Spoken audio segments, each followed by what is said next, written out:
Hello, everybody. Scott Golden here with the Mid-South Wrestling Review Series for the 16th of October, 1982. And we are fast approaching the end of the year, end of the first almost complete year of Mid-South Wrestling. And I wish 77 through 87 was here. I wish all 10 years were here. 500 plus episodes. That would be wonderful. But unfortunately, the majority of promoters didn't keep tape in the 70s and early 80s, so it's kind of there. Ted Allen and Marty Lundy, otherwise known as Arn Anderson versus Buck Robley and Tim Horner. Interesting way to start the contest. Lundy, of course, becomes Arn Anderson. Ted Allen, one of the nightmares. Lundy, one of my favorite all-time guys. So to see Arn Anderson, who would later become Arn Anderson anyway, in this position, just really interesting. Ted Allen becomes a journeyman wrestler who has a good bit of Southern success. Horner hasn't found himself yet. Robley being partnered with him, probably more about trying to get Horner some ring time and everything else. Allen takes some basic bumps off shoulder tackles and the like for his adversary. Big hip toss, kick off and tip off by Horner. Horner with a big body slam and the drop kick. Really basic babyface bump and feed, and back to an arm drag by Horner. Horner looks good in the exchange and has good fire. Tag off to Lundy, who finds himself on the receiving end of his own arm drag, and Robley makes his way in. Again, Robley looks so much to me like just a complete backyarder. I'm just going to be honest, because he's wearing a yellow shirt, black pants, nothing big. Does some work on the arm and a drop kick. Tag back to Horner. Really basic match. If you are looking for tag match psychology, well, much of this makes sense. Short cutoff by Lundy, and then they cut the ring off on Horner for the next foreseeable little while. Big body slam, it looks like, but turned into a backbreaker by Allen, and Allen hooks the leg, gets a near fall. Horner with a sloppy hot tag, curls through the legs, gets the hot tag, all four guys in the ring. Sloppy elbow drop, and a win for the babyface team at the hands of Robley. Jesse Barr versus Kamala. Barr obviously not going to do a heck of a lot with a guy Kamala's size. Barr, though, is pretty consistent in his role as an enhancement talent here. Punch, kick, chops, and such by Kamala. Kamala comes out with the whole garb and Kemchi, or actually Friday at this point. Kemchi, the WWE name, WWF name. But Friday is his name here. I think that's a reference to a documentary at the time. I'm not as knowledgeable as I need to be. But where that Friday name came from, but Kamala doesn't do anything you wouldn't expect him to do. Slower match, powered by Kamala. Sends the opponent to the outside, throwing him around and the like. Punch, kick, chop, and big splash by Kamala. Kamala has not found a major challenge yet. Speaking of major challenge, Ted DiBiase and Mr. Olympia is up next, and that is a challenge for DiBiase. DiBiase, of course, your North American champion, who has fought several decent challenges. We go back to the red and yellow mask for Olympia. Sends DiBiase to the outside. DiBiase wearing the blue trunks, white boots with blue trim. DiBiase with the Irish whip again. Hooks in a sleeper. DiBiase has been aligning himself pretty regularly with Jim Duggan, and that does continue here. Hard shots by DiBiase, and he manages to take his man into the corner. Irish whip here, and the match is a little slower than average. DiBiase steps onto the second rope, goes for a crossbody, gets a crossbody, and a 2 count.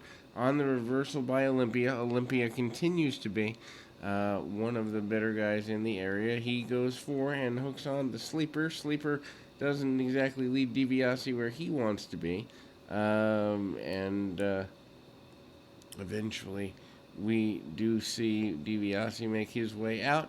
Fights back to his feet temporarily.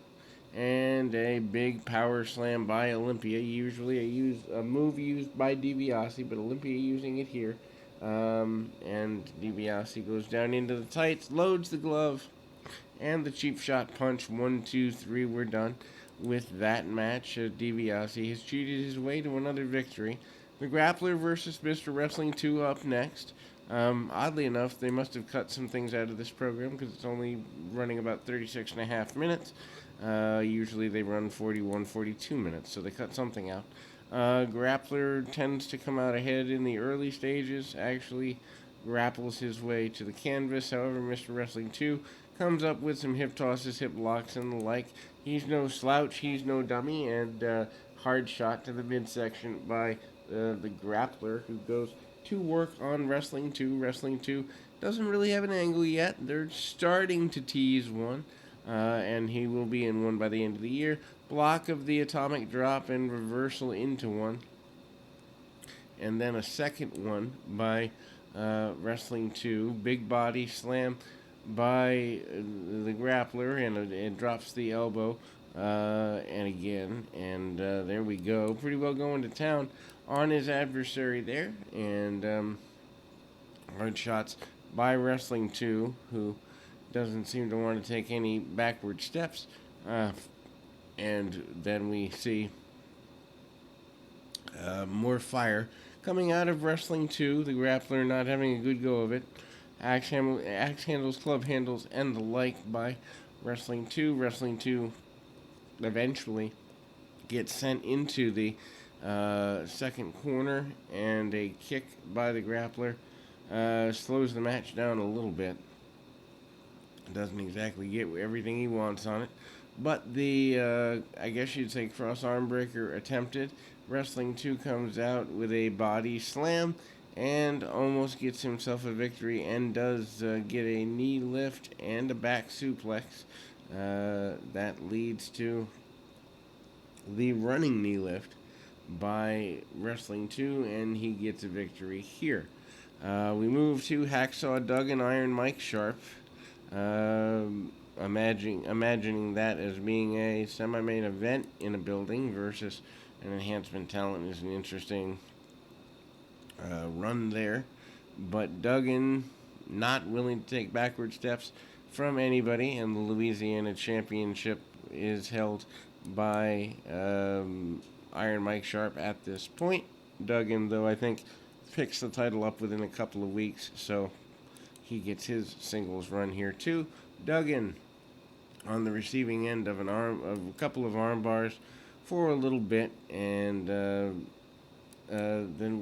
we kind of see Mike Sharp cinching up on the arm bar, kind of staying on him pretty heavy, and hot and heavy, so to speak. And Duggan, who is known more for power at this time in his career, does manage to slow down just enough to get himself going in a direction that works for him. Duggan cuts off his opponent pretty quickly, ducks the head, and then manages to sidestep a shot and hits a diving, falling elbow, and Duggan manages to almost get a victory, but doesn't hook the leg, which doesn't lead him to where he needs to be. Kicks and punches by Duggan. Then both guys back to their feet, brawling it out a little bit. Chop, actually, from Iron Mike Sharp takes Duggan down to the mat, and it's just interesting seeing Sharp look to be almost on the equal with Duggan here. And that is my phone, and I will be back in just 2 shakes of a lamb's tail. Duggan eventually hits the Oklahoma Stampede style maneuver and ends up with a backbreaker and a victory. So Duggan continues to roll along as a reasonably consistent force, and ultimately, kind of gets things going there in the direction he wants, and it's there. Match is there, and challenge is there. Laddick, Smirnoff versus Vinny Romo, and Smirnoff, um, produced by Akbar. Akbar brings in just about every heel, it seems, these days. I don't know that I have seen much of these particular individuals, and ultimately that is there. But anyhow, double axe handle and really basic stuff. Akbar on the outside, kind of cheering his man on, never really gets physically involved unless he's going to be involved in a match. At least not in matches where his men are having things in hand. Crossbody by Romo, and ultimately, while that doesn't seem to be a big deal, they actually have a bit of a miscommunication and a missed drop kick there. Irish whip, and the new Russian takes a bear hug, which seems to be a major submission, big body slam, and gets the pinfall after a bit of a power maneuver. That particular power maneuver is a backbreaker. And then we move to grappler number 2 versus Bob Stabler. But they only have literally like about 3 minutes, if that, left in things. So, that familiar routine in Mid-South of unfinished business does continue. Several takeovers and the like, hard shots. And again, grappler looks to be in control, punch kick, snapmare takeover, and gets things going in his direction as quickly and efficiently as he can. Watts makes every match matter, and that is something that I think promoters can learn from. Flying clothesline, and actually does get a victory right before they go off the air. And that will close us for this October 16th edition. We'll be back with more right after this.